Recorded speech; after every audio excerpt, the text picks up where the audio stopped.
do you have a favorite season of The Wire and why? So, I think I'm torn between seasons 3 and 4. 3, I mean, 1 is obviously amazing. So, like, I mean, it's just, again, it's the origin story, right? So that's amazing. So that's kind of it. I think in some ways 3, because it kind of went back, you know, it kind of got off the docks.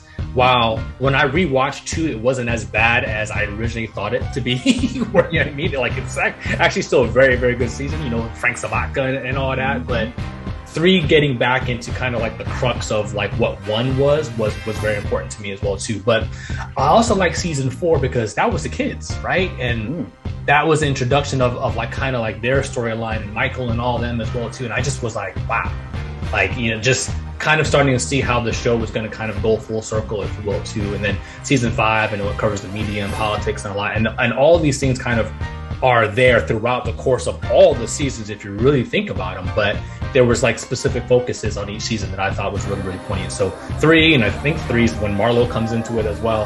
And then obviously, like I said, 4 with the kids. All of these are somewhat difficult. And just to be clear, whenever I ask these questions, this is for the benefit of the listeners. Whenever I ask these questions, I'm asking like favorite. There's no such thing as like, oh, this is the best, or this is, you know, or whatever the case is. What is your favorite season of The Wire and why? Man, that was even tougher than the show, because like even on a day where I'm like not in a Wire mood, or I'm reading a piece about how it wasn't like totally true to the city of Baltimore, or something that makes me like reflect on it in a negative way, I'm still thinking it's top 5. All the seasons, I mean, season 2 is my least favorite season. That being said, I'm not one of the I hate season 2, what were you doing people. I want to say 3, but I also want to say 1. I like Batman Begins more than The Dark Knight. I'm really easy selling the origin story. I like character work. I want to know how people are coming up. So I want to say season 1 just edges 3 for me. When I was first thinking about the question, I had a separate answer than what I have now. But there's a reason why I had that first answer. So the first answer was season 5. Okay. Because when I first viewed the series, when they got to season 5, it started with the newspaper and the print journalist. And I was like, I just saw all this crazy stuff happening with the drug dealers and the docs and politicians. I was like, man, everybody want to see reporters. And the reporter they were following seemed kind of inept. And I was like, what are we doing?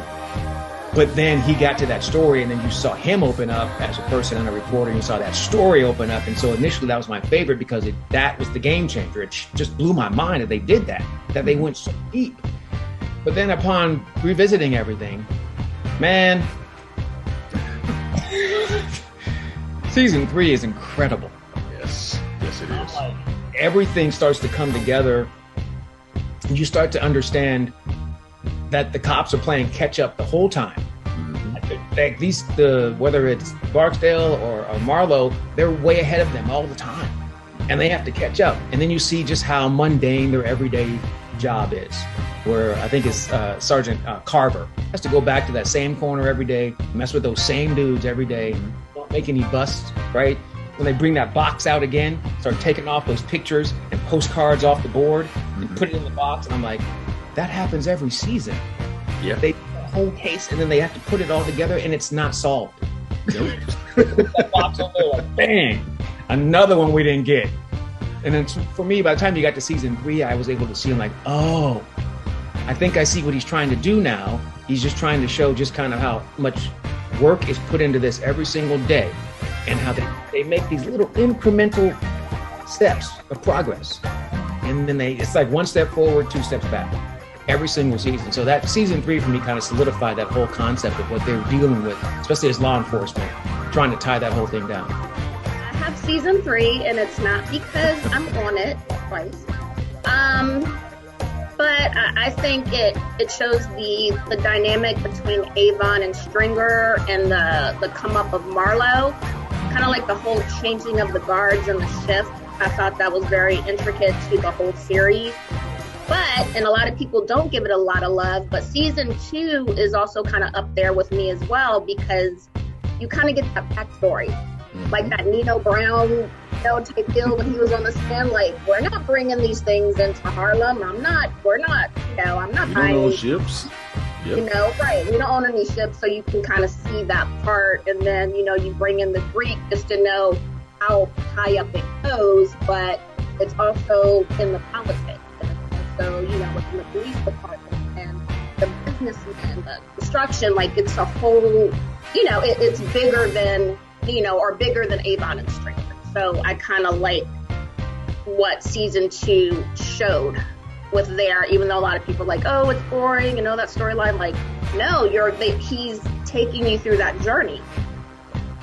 Again, this is probably an unpopular answer, but like little backdrop. When I was first watching, I told my friend I was watching it, and he was telling me, hey, be careful. Season 2, it kind of is a little slower than some of the other seasons. And don't get disinterested. Just like go through it. But it turns out like season 2 might be my favorite. Like 3 is really fun. It's obvious all the action, and then some of the crazy stuff that happens at the end. 4 is critically acclaimed, and honestly, it probably is the best. But it's just hard to sit through children going through that stuff, and that's when my wife stopped watching it because of children's stuff. And then Bubbles, I mean, he just got tormented in season 4, so it's kind of hard to me to enjoy it thoroughly. But season 2, for one, is relatable for me because it involves the workforce and how these communities that think they're above the drug trade and all this stuff, but they, fall into trouble because their jobs are not helping them out. So what do? They go sell drugs, and look at them. They're able to buy trucks, support their families.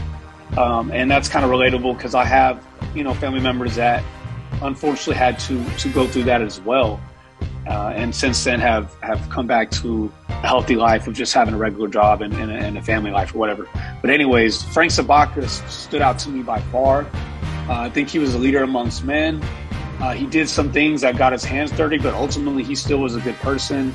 And to me, his death was probably one of the hardest to stomach because of what he stood for, and ultimately he was undone by his past actions. But yeah, season 2 for sure is my favorite season because it also has the street stuff too. I mean, it has the Omar scene where he's in the courtroom. I mean, that's one of the best scenes I think in television history. Another hard one. So for me, like, all right, so season 1 kind of is like the introduction for the characters, and like they introduced one of the most beloved characters in Wallace. I think when they killed him off, it was one of the first shocking moments for me because when Wallace died, I was the same age as Bodie and Coop and Wallace back in 2002. I don't want to give away my age, but figure it out from there.